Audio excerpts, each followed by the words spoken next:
Well, good morning, and welcome back. My name is Don K. Preston, and this is what I call my morning musings, and I'm sharing a good cup of coffee with you this morning and a few thoughts, my musings, from the Word of God. I just really appreciate you being with me. We're in the midst of a study of what is known as the already but the not yet. This is a concept, and what we mean by this is that the New Testament writers, and Jesus, of course, very often spoke of things as if they were current realities, as if they were already accomplished. Then later, they will actually speak of those things as if they were not accomplished and as if they were yet coming. Now, one of the approaches to this subject, this already but not yet, is to say, well, the already is of one nature, the not yet is of another nature.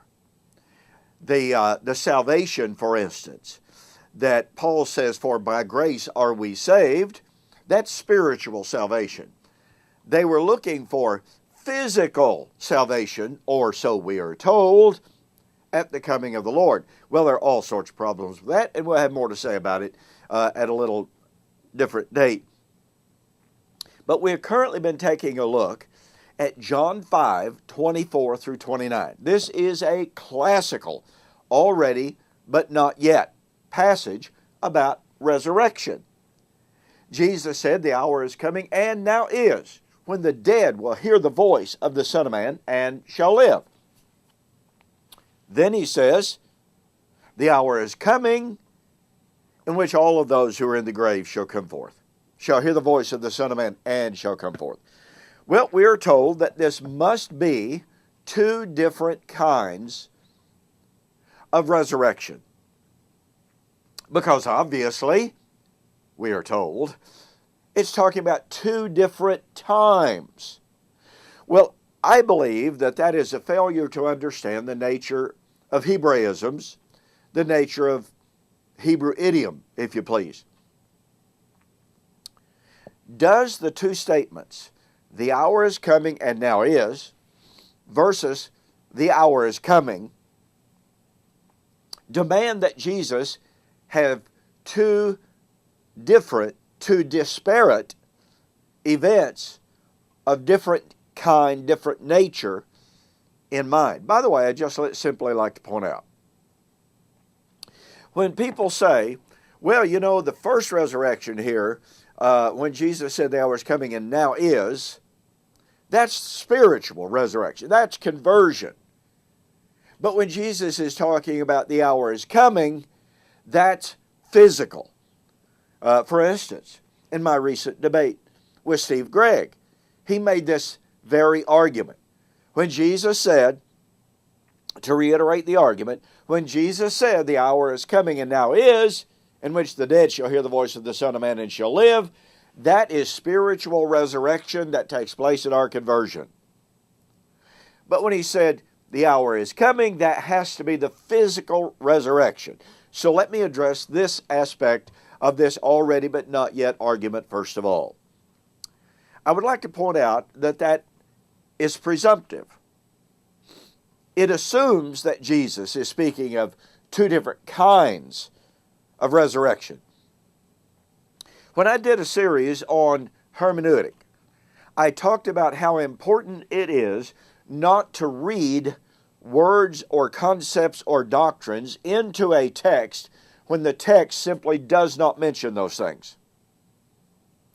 So the question would be, where in the text does it dichotomize between the present spiritual and the future physical? Not one word, folks, not one word is said in the context about a difference in nature of this resurrection that Jesus is talking about. I have been challenging folks for years and years. Show me from the text where Jesus is talking about something spiritual versus something physical. And oh, by the way, those who make this argument, as I pointed out in my debate with Steve Gregg, that you have first the spiritual and then the physical, this is a clear violation of God's modus operandi, and here's what I mean. Historically, God has operated from first the natural, then the spiritual. 1 Corinthians 15:46, for instance. Folks, this is the way God has almost invariably operated. The physical Old Covenant realities of Torah and the Old Covenant cultus foreshadowed the spiritual things of Christ. And now all of a sudden we're supposed to believe that when it comes to resurrection, that God turned that upside down and said, well, here's what I'm going to do on the resurrection. We're going to have spiritual resurrection first, then we're going to have physical. My question is, where from the text? From the text, do we find one word about spiritual, then physical? And folks, if it's not in the text, then it becomes a pretext for us to say so. Now we have to have some kind of justification for making that argument.